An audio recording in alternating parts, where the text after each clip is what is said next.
پیچھے سے شروع کرو تو ربک فکبر بنتا ہے۔ یہ واحد آیت ہے قرآن جو ادھر سے بھی ربک فکبر ہے، ادھر سے بھی ربک فکبر ہے، یہ تاکید کے لیے کہ اب تو میرے نغمے گا، میری بڑائی کے بول بول، لوگوں کے دلوں میں جو پتھر گھس چکے ہیں ان کو نکال کے باہر پھینک دے۔ تو میرے نبی نے کہا خدیجہ میرا بستر لپیٹ دے، میرے آرام کے دن گئے، میرے رب نے مجھے کہا ہے کہ میں لوگوں کو پیغام سناؤں، میری کون سنے گا، میں کس کو سناؤں، من ادعو ومن یستجیب۔ تو حضرت خدیجہ رضی اللہ عنہ نے عرض کیا یا رسول اللہ انت اول من تدعو وانا اول من استجیب، آپ سب سے پہلے دعوت دیں، میں سب سے پہلے قبول کرتی ہوں۔ دوسرا اپنے نبی کی زندگی پڑھو، سیرت پڑھو کہ کس طرح میرے محبوب نے زندگی گزاری، کس طرح میرے محبوب نے لیل و نہار گزارے، کیسے کیسے کٹھن گھاٹیوں سے گزرے، کتنی مشقتوں سے گزرے۔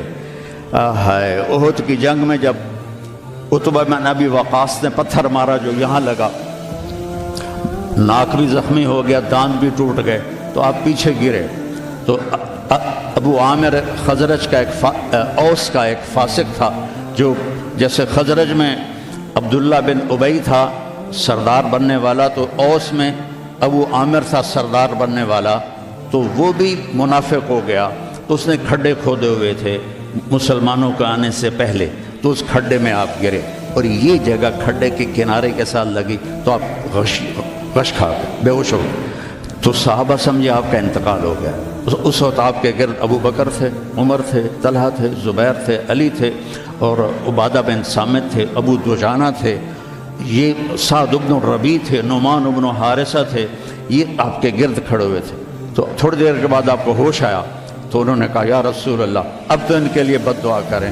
تو آپ نے کہا اللہم اہد قومی فإنہم لا یعلمون، یا اللہ میری قوم کو معاف کر دے، انہیں میرا پتہ نہیں ہے۔ اور صحابہ نے اپنے نبی کی محبت کے سبق ہمیں پڑھا دیے، چاروں طرف سے گھیرے میں آ گئے، اور حضرت طلحہ نے اپنا ہاتھ سیدھا کر دیا، ہر تیر اپنے ہاتھ پہ لے رہے تھے، ہر تیر اپنے ہاتھ پہ لے رہے تھے، یہاں تک کہ ہمیشہ کے لیے ان کا ہاتھ یہ شل ہو گیا اور معذور ہو گئے۔ اور قتادہ بن نعمان اپنا چہرہ آگے کر رہے تھے، اپنا چہرہ آگے کر رہے تھے، تو ایک تیر آ کے آنکھ میں لگا اور آنکھ نکل گئی۔ تو انہوں نے ایسے منہ موڑ اللہ کے نبی کی طرف اور رونے لگے، یا رسول اللہ میری آنکھ چلی گئی۔ آپ نے فرمایا آنکھ چاہیے یا جنت چاہیے؟ وہ کہنے لگے جی مجھے دونوں چاہیے، آنکھ بھی چاہیے، جنت بھی چاہیے، میری نئی نئی شادی ہوئی ہے، میری بیگم کو برا لگے۔ تو آپ نے اس کی وہ قیمہ جو بنا ہوا تھا وہ لیا اور یہاں رکھ کے اوپر ہاتھ پھیرا، اللہم اجعلھا احسن عینیہ، یا اللہ اس کی یہ آنکھ دوسری سے خوبصورت کر دے۔ تو وہ جب آنکھیں کھولی تو وہ اس سے زیادہ خوبصورت بن چکی تھی۔ تو انہوں نے میرے نبی کی زندگی کو اپنا کے دکھایا۔ موسیٰ علیہ السلام کی قوم پہنچی سمندر کے کنارے، آگے دیکھا سمندر، پیچھے دیکھا فرعون، تو کہنے لگے قال اصحاب موسیٰ انا، پھر لام، پھر مفعول کا صیغہ، انا لمدرکون۔ اس کو میں اپنی زبان میں کہوں، موسیٰ مروا کے ہی چھوڑا نا ہمیں، موسیٰ آپ کا کیا بنے گا یہ کوئی فکر نہیں، ہارون آپ کا کیا بنے گا، اپنے نبی کا کوئی فکر نہیں، موسیٰ مروا کے ہی چھوڑا نا۔ تو ان کا کلا، تم ہو تو اسی قابل کہ تمہیں جوتے پڑیں، لیکن ان معی ربی سیہدین، اللہ مجھے میرے ساتھ ہے، راستہ دے گا ہے۔ اور ہجرت کی رات میرے نبی نکلے تو ابو بکر کبھی آگے چلتے کبھی پیچھے چلتے، کبھی آگے چلتے کبھی پیچھے چلتے۔ آپ اپنے پنجوں کے بل چل رہے تھے کہ پاؤں کے نشان نہ پڑ جائیں اور کھوجی نہ دیکھ لے۔ تو پھر آپ نے فرمایا ما لکا یا ابا بکر، ابو بکر کیا ہوا ہے، کبھی آگے آ جاتے ہو کبھی پیچھے ہو جاتے ہو؟ کہا یا رسول اللہ جب مجھے خیال آتا ہے آگے کوئی چھپا ہوا دشمن وار نہ کر دے تو میں آگے ہو جاتا ہوں کہ میرے اوپر آئے، آپ پہ نہ آئے، اور جب مجھے خیال آتا ہے پیچھے سے کوئی آ کے حملہ نہ کر دے تو میں بھاگ کے پیچھے ہو جاتا ہوں کہ آپ کے اوپر وار نہ آئے، میرے اوپر آئے۔ اور پھر جب غار ثور پر پہنچے، جبل ثور، تو آپ چڑھ نہیں سکتے تھے، ساری انگلیوں سے خون نکل رہا تھا، جو کہ اب ایسے چلے تھے ایسے۔ ابوبکر نے کندھے پہ بٹھایا اور پورا پہاڑ طے کیا، اوپر لے گئے، آپ کو باہر بٹھایا، سارے سوراخ بند کیے، اور اس کے بعد سوراخ زیادہ تھے تو پگڑی کو اتارا، اس کو پھاڑ کے سوراخ بند کیے، پھر اس کے بعد سوراخ زیادہ تھے، کرتے کو اتارا اور پھاڑ پھاڑ کے سوراخ بند کیے۔ ایک جس میں سانپ تھا وہاں اپنی ایڑی کو رکھ دیا، کہا مرحباً یا رسول اللہ۔ آپ اندر آئے تو اندھیرا تھا، آپ کو پتہ نہیں چلا، جب تھوڑی سی روشنی ہوئی تو آپ نے دیکھا نہ کرتا نہ پگڑی۔ ابوبکر مالک، یہ کیا ہوا ہے؟ تیرا عمامہ کدھر ہے؟ تیرا کرتا کدھر ہے؟ تو کہا یا رسول اللہ یہ سوراخ تھے، مجھے ڈر ہوا کہ ان میں کوئی چیز آپ کو تکلیف نہ پہنچائے، تو میں نے اپنے کپڑے پھاڑ کے سوراخ بند کیے ہیں۔ تو ایک دم میرے نبی رونے لگے اور ہاتھ اٹھا کر کہا یا اللہ میں ابوبکر سے راضی ہوں، تو بھی اس سے راضی ہو جا اور اسے جنت میں میرا ساتھی بنا دے۔ تو ایک دم جبریل آئے، یا رسول اللہ، اللہ تعالیٰ فرما رہے ہیں ہم ابوبکر سے راضی ہو اور جنت میں آپ کا ساتھی بنا دیا۔ انہوں نے میرے نبی کی زندگی کو یوں سچ کر دکھایا۔ موسیٰ علیہ السلام کی قوم کو اللہ نے کہا جاؤ ملک شام جا کے عمالقہ سے لڑو۔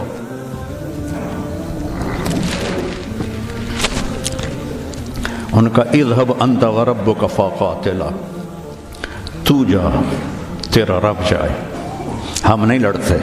اور بدر کے لیے جب آپ نے پوچھا بولو کیا کرنا ہے، تو مقداد ابن اسود نے کہا اذا لا نقول كما قالت بنو اسرائیل اذهب انت وربک فقاتلا بل نقاتل امامک وخلفک وعن یمینک وعن شمالک۔ یا رسول اللہ ہم بنو اسرائیل نہیں ہیں کہ کہیں جا اور تو تیرا رب لڑے، ہم آپ کے آگے لڑیں گے، پیچھے لڑیں گے، دائیں لڑیں گے، بائیں لڑیں گے، ہماری لاشوں سے گزر کر وہ جائیں گے۔ بنو اسرائیل نے سمندر پار کیا، آگے پتھر کے بت کی پوجا ہو رہی ہے۔ یا موسیٰ اجعل لنا الہا کما لہم آلہہ، یا اللہ موسیٰ ایک خدا ہمیں بھی لے کر دو اس جیسا۔ یہ بنو اسرائیل ہیں، اور میرے نبی کا انتقال ہوتا ہے پیر کے دن، اور ابوبکر صدیق اوالی گئے ہوئے ہیں اپنی دوسری بیگم کے پاس، ان کو خبر ملتی ہے تو وہ بھاگے ہوئے آتے ہیں اور آپ کے چادر ہٹا کر آپ کا ماتھا چومتے ہیں اور گرم گرم آنسو ماتھے پہ گرتے ہیں، واہ خلیلہ واہ صفیہ واہ نبیہ۔ اور اس کے بعد آپ مسجد میں جاتے ہیں تو شور و فغاں ہے، اور عمر تلوار لے کے کھڑے ہیں، جو کہے گا اللہ کا رسول فوت ہو گیا میں اس کو قتل کر دوں گا، وہ اللہ کے پاس گئے ہیں، وہ واپس آئیں گے۔ تو ابوبکر ممبر پر آئے، کہا عمر اقعد اقعد، کھڑے ہوئے آدمی کو کہنا ہو بیٹھ جاؤ تو اقعد، اور لیٹے ہوئے آدمی کو کہنا ہو بیٹھ جاؤ تو اجلس۔ یہ حسن عربی ہے کہ ہر حیت کے لیے الگ لفظ ہے، کھڑے کے لیے اقعد، لیٹے ہوئے کے لیے اجلس۔ عمر اقعد، کہا نہیں بیٹھوں گا۔ تو پتہ چل گیا کہ جوش میں ہے، ممبر پر آئے، ایھا الناس من کان یعبد محمدا فإن محمدا قد مات، جو محمد کی پوجا کرتے تھے وہ سن لو کہ انہیں اللہ نے بلا لیا، ان کا انتقال ہو گیا۔ ومن کان یعبد اللہ فإن اللہ حی لا یموت، اور جو ایک اللہ کی پوجا کرنے والے ہیں ان کا رب زندہ ہے، موت سے پاک ہے۔ میرے نبی نے ایسے لوگ تیار کیے جنہوں نے میرے نبی کی زندگی کو سچ کر دکھایا اور جانوں کے نذرانے پیش کر کے آپ کی زندگی کو دنیا میں زندہ کیا۔ اس لیے واحد جماعت ہے صحابہ کی جن کی زندگی میں ان کو جنت کے وعدے کر دیے گئے، کلن وعد اللہ الحسنی۔ اس میں سابقین بھی اور لاحقین بھی، سب کے لیے جنت کا اللہ تعالیٰ نے وعدہ فرما دیا ہے۔ ایک امت تیار کی، ایک امت تیار کی۔ سارے قرآن نہیں پڑھے ہوئے تھے، حضرت خالد بن ولید نے فجر کی نماز پڑھائی، تھوڑی سی آیات ایک جگہ سے پڑھی، تھوڑی سی ایک جگہ سے، تھوڑی سی ایک جگہ سے، اس طرح کر کے انہوں نے نماز مکمل کی۔ اور نماز کے بعد کہنے لگے لقد شغلنی الجہاد عن القرآن، بھائی معاف کرنا، جہاد کی وجہ سے میں تو قرآن بھی نہیں پڑھ سکا۔ لیکن بنے کیا، وہ بنے کیا؟ موتا کی جنگ ہے اور میرے نبی کے سامنے منظر کھل چکا ہے۔ آپ نے فرمایا تھا جب چلے تھے کہ پہلا امیر زید بن حارثہ ہوگا، یہ شہید ہو تو پھر جعفر بن ابی طالب ہوگا، یہ شہید ہوں تو پھر عبداللہ بن رواحہ ہوں گے، یہ شہید ہوں تو پھر جسے مرضی بنا لینا۔ ایک یہودی سن رہا تھا، کہنے لگا اے ترائے گئے، یہ گئے، یہ نہیں زندہ تھے۔ تو اور وہاں 1,00,000 رومی اور 3,000 صحابہ۔ تو حضرت زید بن ثابت شہید ہوئے، اللہ کے نبی نے کہا تقدم زید فقاتل وقتل ودخل الجنہ ثم اخذ الراية جعفر فقاتل وقتل ودخل الجنہ۔ پھر عبداللہ بن رواحہ ایک کونے میں 3 دن سے کچھ نہیں کھایا تھا، گوشت کی بوٹی نوچ رہے تھے کہ آواز پڑی جھنڈا گر گیا ہے عبداللہ، تو انہوں نے وہیں پھینکا۔ پہلے 2 درویش تھے، فقیر تھے، یہ بڑے مالدار تھے، پہلے 2 مہاجر تھے، یہ انصاری تھے، 4 بیویاں تھیں، باغات تھے، غلام تھے۔ فتردد بعد التردد، تو تھوڑی دیر کے لیے بیوی بچے غلام باغات کا خیال آیا، تو کہنے لگے عبداللہ بیویوں کا خیال ہے سب کو 3 طلاق، باغات کا خیال ہے سارے صدقہ، غلاموں کا خیال ہے سارے آزاد۔ اقسمت یا نفس لتنزلن کارہۃ او لتطاوعن ان اجلب الناس وشد الرن ما لی اراکی تکرہین الجنہ قد طالما قد کنت مطمئنہ هل انت الا نطفۃ فی شنہ۔ اے عبداللہ کافی زمانہ گزر گیا ہے زندگی گزارتے ہوئے، چل اپنے ساتھیوں کے ساتھ مل تو بھی، اور جھنڈا اٹھایا اور آگے بڑھے۔ اور آپ نے فرمایا عبداللہ نے جھنڈا اٹھایا اور آگے بڑھے اور قتل ہوئے، اور پھر آپ خاموش ہو گئے تھوڑی دیر کے لیے۔ انصار کہنے لگے کہ ہمارے اوپر قیامت ٹوٹ پڑی کہ کیوں رک گئے۔ دونوں کی دفعہ تو فوراً فرمایا، اب کیوں رک گئے؟ پھر آپ نے کہا وَدَخَلَ الْجَنَّةَ۔ تو انصار نے عرض کی یا رسول اللہ آپ رک کیوں گئے تھے؟ کہا وہ تھوڑا سا اس کے دل میں کھٹک آئی تھی، اس لیے جنت میں جانے میں تھوڑی دیر ہو گئی۔ اب جھنڈا گر گیا، ثابت ابن اکرم نے جھنڈا اٹھایا، کون لے گا یہ جھنڈا؟ انہوں نے کہا تو لے، تو بدری صحابی ہے، تو لے۔ کہا نہیں میرے بس کا نہیں ہے۔ کسی نے آواز دی خالد کو دو۔ خالد کی پہلی جنگ تھی، صلح حدیبیہ کے بعد ایمان لائے، اور ان کی پہلی جنگ تھی۔ وہ فرمانے لگے بھائی میں تو ابھی مسلمان ہوا ہوں، کسی اور کو جھنڈا دو۔ کہا نہیں، سب نے کہا بس خالد۔ انہوں نے ایک ہاتھ میں جھنڈا لیا، جب یوں تلوار کو جب اٹھایا نا تو میرے نبی نے فرمایا ثم صلی اللہ سیفا من سیوفہ، اب اللہ نے اپنے تلواروں میں سے ایک تلوار کو نیام سے باہر نکالا ہے، اور انہوں نے ساری رومیوں کی فتح کو شکست میں تبدیل کر دیا۔ 9 تلواریں ان کے ہاتھ سے ٹوٹیں لڑتے لڑتے، اور اتنا رعب چھا گیا کہ پورے روم میں دہشت پھیل گئی خالد ابن ولید کی۔ یہ لوگ میرے نبی نے تیار کیے تھے، ایک امت بنائی تھی، یہ میرے نبی کا عظیم ترین کارنامہ ہے، اور اولین اور آخرین کا سب ایک جذبہ تھا۔ حضرت عمر کی مجلس میں ابو سفیان، اکرمہ بن ابی جہل، حارث بن ہشام، سہیل بن عمر بیٹھے ہوئے ہیں، تو حضرت بلال آ گئے، کہنے لگے آپ لوگ تھوڑا پیچھے ہو جاؤ۔ پھر حضرت عمار آئے، آپ نے کہا آپ لوگ تھوڑا پیچھے ہو جائیں۔ پھر حضرت صہیب آئے، آپ نے کہا تم لوگ تھوڑا پیچھے ہو جاؤ۔ پھر حضرت مقداد آئے، آپ نے کہا تم لوگ تھوڑا پیچھے ہوتے ہوتے جوتیوں پہ جا بیٹھے، مہاجرین اولین کو آگے بٹھایا۔ تو یہ غصے سے باہر نکل آئے، اور ابو سفیان کہنے لگے دیکھتے ہو عمر نے ہمارے ساتھ کیا کیا ہے؟ تو سہیل بن عمر کہنے لگے صحیح کیا ہے، وہ ہم سے پہلے ایمان لائے تو وہ آگے نکل گئے، ہم بعد میں ایمان لائے تو ہمیں تو پیچھے ہی رہنا ہے۔ تو کہنے لگے اگر آخرت میں پیچھے رہ گئے تو پھر کیا ہوگا؟ یہ فتح مکہ کے مسلمان ہیں، فتح مکہ پھر کیا ہوگا؟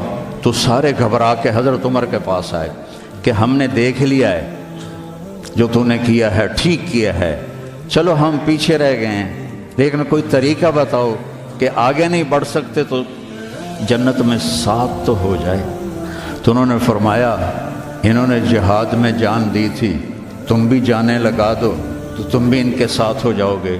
تو 400 قریشی سردار مکہ سے نکلے، 400، اور حارث ابن ہشام ابو جہل کے چھوٹے بھائی ہیں، اتنے ہر دل عزیز تھے جب یہ نکلے تو سارا مکہ چھوڑنے باہر آیا اور سب رو رہے تھے، بچے بچیاں مرد عورت۔ تو حارث بن ہشام کھڑے ہو گئے، کہنے لگے یا اہل مکہ، اے اہل مکہ، اللہ کی ذات کی قسم، مکے سے محبوب کوئی شہر نہیں، تم سے محبوب کوئی لوگ نہیں، لیکن ایک داعی نے آواز لگائی، اس پر ہمارے غلاموں نے لبیک کہا۔ آج وہ اتنا آگے جا چکے ہیں کہ اگر ہم یہ سارے مکے کے پہاڑ سونا بنا کے خرچ کر دیں تو ان کے ایک مٹھی جو کا اجر بھی نہیں پا سکتے۔ تم اپنی جانوں کا نذرانہ پیش کریں گے کہ آگے نہیں تو برابر تو ہو جائیں۔ تو یہ سارے سرداران تشریف لائے، اجنادین کی جنگ ہو رہی تھی، اس میں شرکت کی، اس میں فتح ہوئی۔ پھر یرموک کی جنگ ہوئی جو فیصلہ کن جنگ تھی، جس نے شام کا فیصلہ کر دیا ہمیشہ کے لیے۔ 9 دن یہ جنگ چلتی رہی، کبھی ایسے کبھی ایسے کبھی ایسے کبھی ایسے، اور ایک دن ایسا ہوا کہ مسلم صحابہ دبتے دبتے دبتے عورتوں کے خیموں تک آ گئے، اتنے قدم اکھڑے کہ عورتوں کے خیموں تک آ گئے۔ تو حضرت اکرمہ رضی اللہ تعالیٰ عنہ نے اپنی تلوار کی نیام کو توڑ دیا اور لوہے کے ٹوپی کو اتار کے پھینک دیا، کہا من یبایعنی علی الموت، یا اللہ ہمیں موت دے گا یا فتح دے گا۔ تو حضرت خالد بن ولید اور اکرمہ رشتہ دار ہیں، تو خالد بن ولید نے ان کا ایسے ہاتھ پکڑ لیا، نا نا نا نا نا نا، ابھی تمہاری ہمیں ضرورت ہے، یہ نہ کرنا یہ نہ کرنا۔ تو انہوں نے کہا الیک عنی، دور ہو جا مجھ سے، انی و ابی کان من اشد الناس عداوۃ لرسول اللہ و افر منکم اليوم، میں اور میرا باپ ساری زندگی دشمن اسلام رہے، آج ہی تو داغ دھونے کا وقت آیا اور میں بھاگ جاؤں۔ ان لک سابقۃ، تو مجھ سے پہلے ایمان لا چکا ہے اور آگے بڑھ چکا ہے، پیچھے ہٹ جا، میرے راستے میں حائل نہ ہو۔ تو سب سے پہلے ان کے بیٹے عامر بن اکرمہ نے بیعت کی، پھر حارث بن ہشام، سہیل بن عمر، زرار بن اوزر، ابو سفیان بن حرب، ان سارے سرداروں نے بیعت کی، اور سب نے اپنے خود لوہے کی ٹوپیاں پھینک دیں اور تلواروں کی نیامیں توڑ دیں اور شیر کی طرح حملہ آور ہوئے اور سارے روم کو پلٹا کے پیچھے پھینک دیا۔ اور جب روم کے قدم اکھڑ گئے تو خالد بن ولید فوراً بھاگے بھاگے واپس آئے کہ میں پتہ کروں کہ اکرمہ کس حال میں ہے اور عمر کس حال میں، رشتہ ایک مخزومی ہے نا دونوں۔ تو جب عمر کو دیکھا تو وہ ختم ہو چکے تھے، جب اکرمہ کو دیکھا تو ان میں کچھ سانس باقی تھا، تو انہوں نے ان کا سر اپنی گود میں لیا اور منہ میں تھوڑا پانی ٹپکایا اور ان کے بیٹے عمر کا سر یہاں رکھ لیا، یہاں۔ تو ان کی آنکھیں کھلی کر قول کہا میں خالد ہوں۔ کہا کیا کیا اللہ تعالیٰ نے؟ کہا اقر عینک، اپنی آنکھیں ٹھنڈی کر، اللہ نے فتح دی۔ کہا اچھا عمر کو کہہ دینا جو تم نے کہا تھا وہ ہم نے کر دیا، جو تم نے کہا تھا وہ ہم نے کر دیا، اور جان نکل گئی۔ تو حضرت خالد بن ولید کو حضرت عمر پہ غصہ آ گیا۔ عرب جب غصے میں بولتے تھے تو ماں کے نام سے پکارتے تھے، اور جب اچھے ماحول میں ہوتے تھے تو باپ کے نام سے پکارتے تھے۔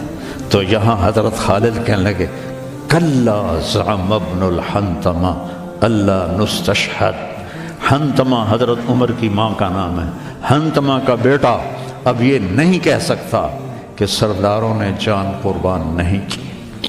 یہ میرے نبی کی محنت کا ثمرہ ہے، یہ مدارس اسی کا سلسلہ ہیں، یہ خانقاہیں اسی کا سلسلہ ہیں، یہ تبلیغ اسی کا سلسلہ ہے۔ لیکن بیٹو صرف کتابیں پڑھنے سے تربیت نہیں ہوتی، اہل اللہ کی تربیت میں رہو، ان کے ساتھ اپنے اندر کی گندگیاں نکالو، تبلیغ میں وقت لگاؤ۔ مجاہدے سے انسان میں جلا پیدا ہوتی ہے اور وہ اس کا رخ نیکیوں کی طرف پھرتا ہے۔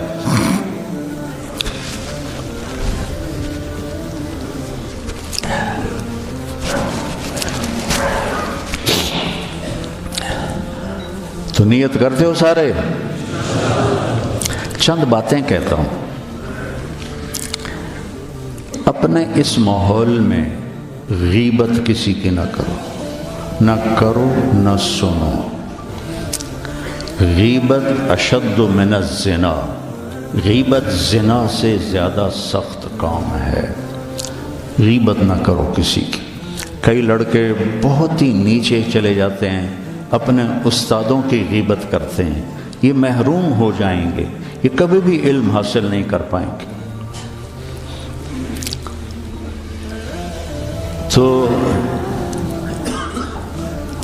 مجھے ایک واقعہ یاد آ گیا. قاضی احسان احمد شجاع آبادی رحمۃ اللہ علیہ ختم نبوت کے امیر تھے. تو میرے والد صاحب سے بڑا ان کا گہرا تعلق تھا. تو ہمارے گھر آتے تھے، میں چھوٹا تھا. تو انہوں نے اپنا واقعہ سنایا کہ میں تو ناقص کا صیغہ ہوں قاضی، تو ویسے بھی میں ناقص تھا، مجھے اتنا پڑھنا لکھنا آتا نہیں تھا. اور ایک طالب علم تھا جو بہت قابل تھا، اور وہ استاد پہ ایسا اشکال کرتا کہ استاد کو جواب نہیں آتا تھا، تو پھر وہ ہنس پڑتا تھا. تو ایک دن استاد نے دکھی ہو کر کہا، جا تو بھینسیں ہی چرائے گا. اور ایک دفعہ میرے استاد اٹھے تو ان کا جوتا دور پڑا تھا. تو میں بھاگ کے گیا، جوتا اٹھا کے لایا اور ان کے سامنے رکھا. کہنے لگے، بادشاہ تیرے جوتے سیدھے کریں گے انشاءاللہ. تو قاضی صاحب فرمانے لگے کہ اس لڑکے کو میں نے خود بھینسیں چراتے دیکھا. میں نے اسے خود بھینسیں چراتے دیکھا. اور تحریک ختم نبوت میں جب قاضی صاحب کو، چونکہ یہ تحریک کے سر امیر تھے، جب ان کو بلایا گیا تو جنرل اعظم تھا گورنر پنجاب کا. تو جو بھی بات چیت ہوئی وہ تو انہوں نے نہیں بتائی تھی. جب اٹھے تو ان کے جوتے قالین سے پرے پڑے تھے. تو جنرل اعظم بھاگ کے گیا اور آپ کے جوتے اٹھا کے لا کے آپ کے سامنے رکھے. تو قاضی صاحب رونے لگے. تو انہوں نے کہا، حضرت جی اس میں رونے کی کیا بات؟ کہا نہیں، ایک بات یاد آئی ہے اپنے استاد کی، آج اس کو زندہ ہوتا دیکھ رہا ہوں تو اس پہ رونا آیا ہے. اپنے استادوں کی غیبت نہ کرو، ان کی برائی نہ دیکھو. وہ آنکھیں بند کر دو جو کسی کی برائی دیکھتی. اپنے عیب دیکھو، دوسروں کی خوبیاں دیکھو. ایک آپ میں غیبت نہ ہو. کوئی آپس میں لڑا ہوا نہ ہو کہ میں نے اس سے بات نہیں کرنی. اب بچے ہیں، جوان ہیں، ہو سکتا ہے کوئی بچہ کسی بچے سے لڑا ہوا ہو اور اس کی بول چال بند ہو، تو ایسے دل کے اوپر تالے نہ لگاؤ. اپنے دل کو کھلا کرو اور معاف کر دو اور اس کے سینے سے لگ جاؤ. تب جا کر تمہارے اندر علم کا کچھ نور آئے گا. جس دل میں بغض ہوتا ہے اس میں علم نہیں آتا ہے. اور پہلی تکبیر اولیٰ کی کوشش کرو. تکبیر اولیٰ کے ساتھ نماز پڑھنے کی کوشش کرو. تکبیر اولیٰ کے ساتھ نماز پڑھنے کی کوشش کرو. آپ جوان ہیں، تہجد کی پابندی کرو. بڑی پرانی بات ہے. مولانا یوسف صاحب رحمہ اللہ کے تھے ایک تربیت یافتہ میاں جی میواتی. تو ان کی جماعت آئی ہوئی تھی تو میں ان سے ملنے گیا. مجھ سے کہنے لگے، مولوی صاحب اگر اپنی بات میں اثر پیدا کرنا ہے تو رات کو اٹھنا سیکھ لے.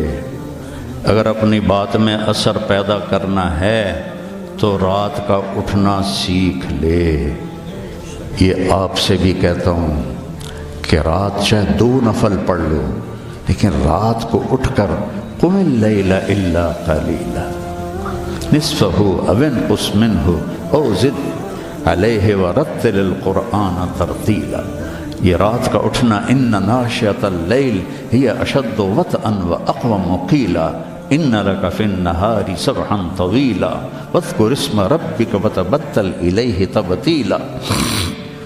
رات کا اٹھنا یہ آپ کے اللہ سے ملا دے گا. آپ آپس میں نفرت نہ ہو، آپس میں نفرت نہ ہو، آپس میں کسی سے بول چال بد نہ ہو، کسی استاد کی بے اکرامی نہ ہو. پھر چاہے تمہارے کچے پچے سبق بھی ہوں گے نا، جب اللہ کام لینے کا ارادہ کرتا ہے پھر کچا پکا نہیں دیکھتا، پھر اسے قبول کرتا ہے۔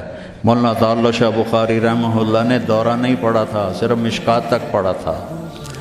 تو وہ جب کبھی علماء میں بیان ہوتا، اس جیسا تو کوئی خطیب ہندوستان میں تو کم از کم آج تک نہیں آیا۔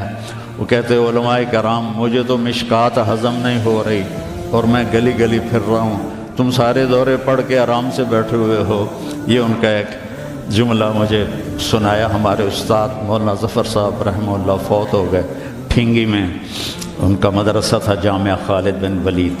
تو بچوں آپس کی محبت سے رہو، اپنے سبق کے ساتھ انصاف کرو۔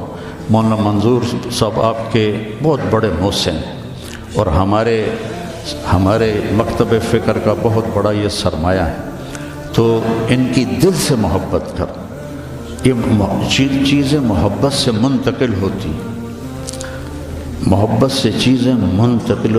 یہ ٹیلی فون نہیں، دو ایسے کرتے ہیں یا یوں ایسے لگاتے ہیں تو سارا ڈیٹا دوسرے فون میں چلا جاتا ہے کہ نہیں؟ سارا ڈیٹا چلا جاتا ہے۔ یہ وہ فون ہے، ان کے ساتھ جڑو گے تو ان کا ڈیٹا تمہارے اندر چلا جائے گا، کسی کی دعا لگ جائے گی۔ ایک دفعہ واقعہ سنا کہ میں بس کرتا ہوں۔ میں مدرسے کا امیر تھا رائمنڈ میں، تو مجھے سارے دن کی کارگزاری سنانی ہوتی تھی مولانا احسان صاحب کو، جو آج کل بہت علیل ہیں۔ تو میں برآمدے میں کھڑا تھا، سردیوں کے دن تھے، تو مولانا عبد الرحمن صاحب رحمۃ اللہ علیہ میرے استاد تھے، سب سے شفیق، وہ برآمدے میں ان کا بستر ہوتا تھا، مولانا احمد بٹلہ وہ، تو انہوں نے کروٹ بدلی اور کیا ہائے زور سے، تو احمد بٹلہ صاحب فرمانے لگے مولوی صاحب خیریت ہے، کیا ہوا؟ کہنے کہ سر میں بڑا درد ہے۔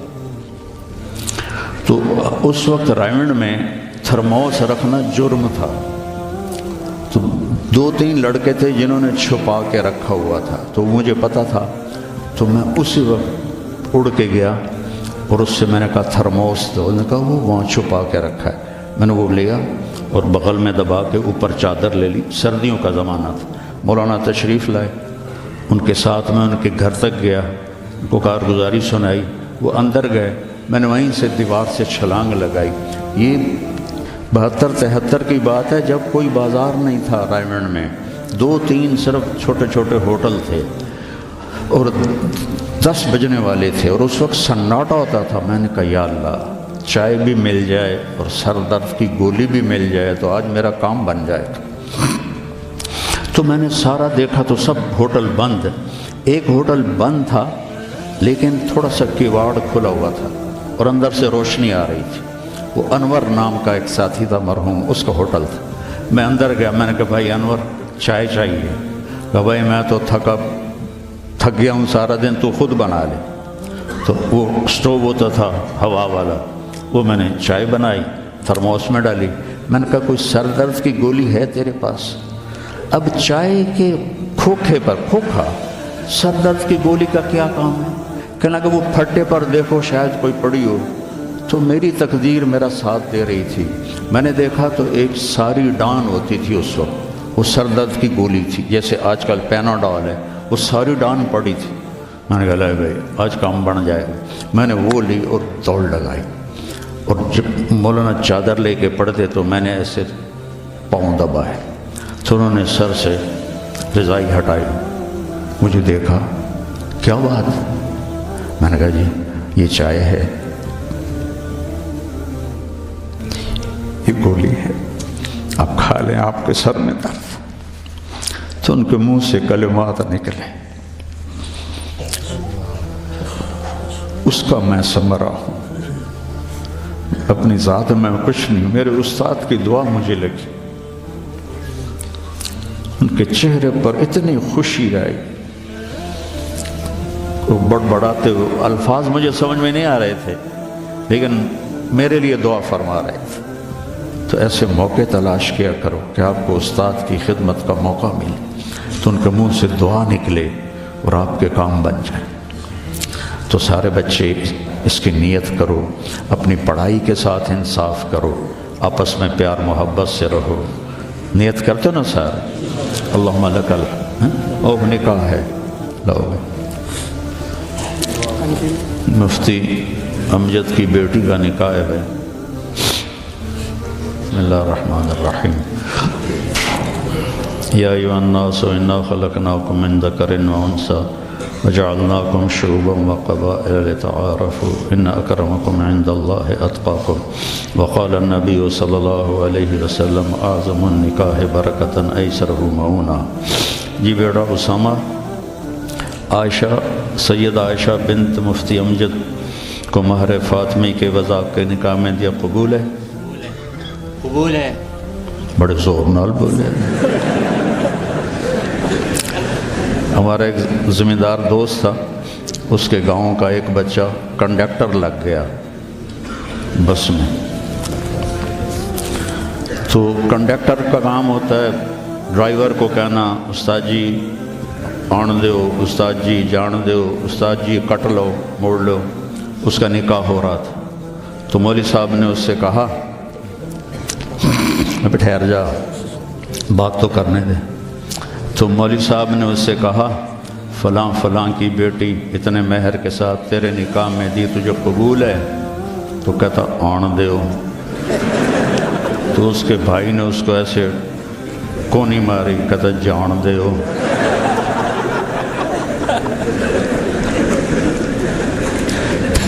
تو مولوی صاحب نے کہا کمایا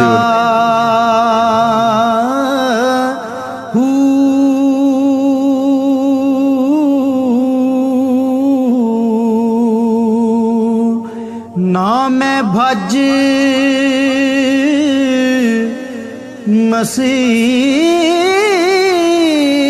مسیتی وڑیا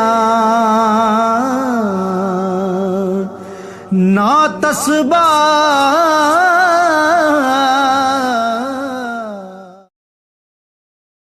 کونی ماری، کہتا جان دیو.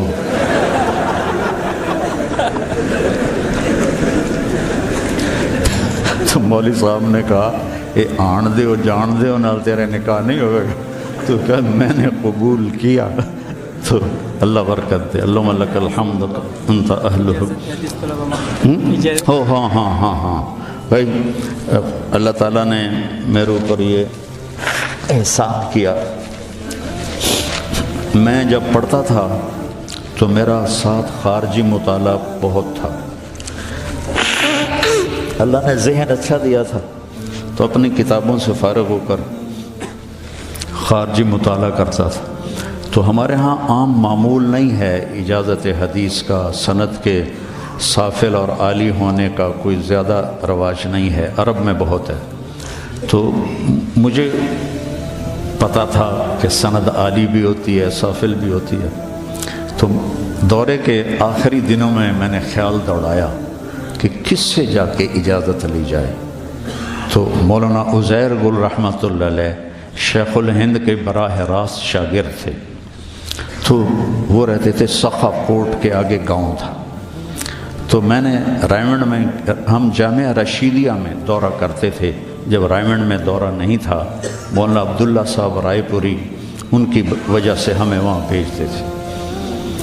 تو کوئی لڑکا تیار نہ ہوا میرے ساتھ. تو ایک فتح جنگ کا تھا اور ایک بنو کا. میں نے ان سے کہا تمہارا تو گھر بھی ادھر ہے، تم تو میرے ساتھ چلو، میں نے تو واپس ملتان آنا ہے. وہ تیار ہو گئے. ہم سخا کوٹ پہنچے. ان کے بیٹے تھے عبدالرؤف صاحب رحمہ اللہ، کپڑے کی دکان. تو ہم نے ان سے کہا کہ جی اس طرح ہم آئے ہیں اجازت حدیث کے لیے. تو ہنس پڑے، کہنے لگے انہوں نے مولانا عبدالحق کوڑا خٹک والوں کو اجازت نہیں دی تو تم کون ہو؟ تمہیں تو وہ جانتے بھی نہیں، وہ دیتے ہی نہیں، ناراض ہو جاتے ہیں. تو مولانا محمد میاں صاحب تھے رحمۃ اللہ علیہ، ہم اس میں جامعہ مدنیہ میں. تو وہ حضرت شیخ مولانا مدنی رحمہ اللہ کے خلیفہ تھے. انہوں نے اپنے بیٹے کو بھیجا، اس کو بھی نہیں دی. ہم نے کہا جی آپ پھر ہماری ملاقات کرا دیں. میں نے کہا چلو ملاقات کرا دیتا ہوں. تو ہم نے کیا کیا، پہلے گئے مسجد میں، 2 نفل پڑھ کے اس کا ثواب مولانا کو ہدیہ کیا، مولانا عزیر گل صاحب کو، کہ یا اللہ ان کا دل نرم کر دے اور یہ ہمارا تحفہ ان تک پہنچا دے۔ تو آ گئے۔ میں نے دو شخصیتوں کو وجاہت کے لحاظ سے ایسا دیکھا ہے کہ ایسا اور کوئی نہیں دیکھا۔ مولانا زہر گل صاحب 6.25 فٹ قد، یہ میری 2 کلائیاں مل کے ان کی 1 کلائی بنتی تھی، اور ایسا نورانی چہرہ، آنکھیں چلی گئی تھیں۔ دین میں تو مولانا زہر گل جیسی وجیح بارو میں نے نہیں دیکھا، اور دنیا میں اکبر بگٹی جیسا وجیح بندہ میں نے نہیں دیکھا۔ 2 دفعہ مجھ سے ملنے گئے تھے یہی تبلیغ کے سلسلے میں، تو وہ کہنے لگے کون ہو؟ نابینا ہو گئے تھے، یہ لاٹھی ہاتھ میں تھی۔ تو میں متکلم تھا، میں نے کہا جی ہم طلبہ ہیں، ریونڈ سے پڑھا ہے، سائیوال میں دورہ کیا ہے، اور اب ہم آپ سے اجازت حدیث کے لیے حاضر ہوئے ہیں۔ وہ تو جلال میں آ گئے، جیسے ان کے بیٹے نے کہا تھا، اتنا غصے ہوئے، میں جاہل، میرے پاس کیا لینے آئے ہو، مجھے کچھ نہیں آتا، ایسے آ گئے ہو۔ کافی دیر ڈانٹتے رہے، اور اس میں ایک بات ان کے منہ سے نکلی، بغیر کتاب کے کوئی اجازت نہیں ہوتی۔ ان کو خیال تھا کہ ہم ویلے ہی آ گئے ہیں۔ تو جب ان کا غصہ تھوڑا سا ٹھنڈا ہوا تو ان کے بیٹے نے ایسے کیا کہ نہیں بولنا۔ میرے دونوں ساتھی من نے مجھے ایسے کیا، ہمت کرو ہمت کرو۔ اب میں 2 کشتیوں پہ ہو گیا، ان کا بیٹے کہہ رہے ہیں، اور واقعی لگتا تھا یہ ڈنڈا کہیں ہمیں سر پہ نہ مارے۔ تو میں نے کہا حضرت کتاب ہمارے پاس ہے، ہم کچھ پڑھ کے سنا دیتے ہیں، اگر آپ کو اچھا لگے تو ہمیں اجازت دے دیں، اگر اچھا نہ لگے تو ہمارے لیے بہت بڑی سعادت ہے کہ شیخ الہند کے شاگرد سے کے سامنے ہم نے حدیث پڑھی۔ تو ان کا ڈنڈا یہاں رکھا ہوا تھا، یہاں ایسے، تو انہوں نے وہ ڈنڈا وہاں سے ہٹا کے یہاں رکھ لیا، یہاں ایسے۔ وہ کافی دیر اس کیفیت میں بیٹھے رہے، ایک دم کہنے لگے اچھا پڑھو۔ تو میں نے یہ پہلی حدیث جو تھی انما الاعمال بالنیات، پہلی حدیث میں نے پڑھی، دوسری مولوی عبد الودود تھے فوت ہو گئے، انہوں نے پڑھی، تیسری مولوی اسحاق نے پڑھی۔ تو طریقہ ہوتا ہے کہ اول اور آخر پڑھا جاتا ہے۔ تو جب کتاب میں نے لے کے ورق الٹنے شروع کیے کہ آخری حدیث پڑھوں، تو ورق گردانی کی آواز کانوں میں آئی، کہنے کہ بس بس کافی ہے کافی ہے، میں تم تینوں کو اجازت دیتا ہوں، لیکن ایک شرط ہے، میں نے آج تک کسی کو اجازت نہیں دی، تم نے کسی کو بتانا نہیں کہ میں نے تمہیں اجازت دی۔ تو ہم نے ان کی موت تک چھپائے رکھا، پھر ہم نے اعلان کر دیا۔ تو میں آپ سب طلبہ کو دورہ حدیث کے ہوں تو میں کچھ نہیں، خالی ڈھول ہوں، لیکن چلو آپ کی نیکیوں میں میرا حصہ پڑ جائے گا، میں آپ کو اس کی اجازت دیتا ہوں۔ اللہم لک الحمد کما انت اہلہ فصل علی محمد کما انت اہلہ وفل بنا ما انت اہلہ انک اہل التقوی و اہل المغفرہ۔ ربنا تقبل منا انک انت السمیع العلیم وتب علينا إنك أنت التواب الرحيم اللهم إنا نسألك علما نافعا ورزقا حلالا طيبا واسعا وشفاء من كل داء اللهم أغننا بالعلم وزينا بالحلم وأكرمنا بالتقوى وجملنا بالعافية اللهم يسر القرآن بألسنتنا وأنطق به لساننا اللهم آتنا الحكمة وفصل الخطاب اللهم آتنا حكما وعلما اللهم فقهنا في الدين وعلمنا التأويل اللهم آتنا رحمة من عندك وعلمنا من لدنك علما اللهم آتنا رحمة من عندك وعلمنا من لدنك علما۔ یا اللہ، مولانا منظور صاحب نے ایک خوبصورت باغیچہ کو پانی دیا ہے اپنی محنت سے، اس کو بہت بڑا گلستان بنا دے اور اسے ہدایت کا سب چشمہ بنا دے، اور یہاں پڑھنے والے بچوں کو ہادی و مہدی بنا دے، اور امت کے لیے یہ ہدایت کا نشان بنا دے۔ یا اللہ مولانا کی زندگی میں عمر میں صحت میں برکت عطا فرما، ان کے نواسے کو حضرت ابراہیم علیہ السلام کے ساتھ ملا دے جو امت کے بچوں کو اپنے ساتھ رکھتے ہیں، اور یا اللہ ان کی عمر صحت میں برکت عطا فرما۔ یا اللہ اس ادارے کو ہر قسم کی جو ضروریات ہیں اپنے غیب سے پوری فرما، اور ہر قسم کے شرور سے محفوظ فرما، حاسد کے حسد سے خاص طور پر حفاظت فرما، شریر کے شر سے بچا، فتین کے فتنے سے بچا، ساحر کے سحر سے بچا، عین لامہ سے بچا، عین لامہ سے بچا، عین لامہ سے بچا، ہر قسم کی بھلائیاں مقدر فرما۔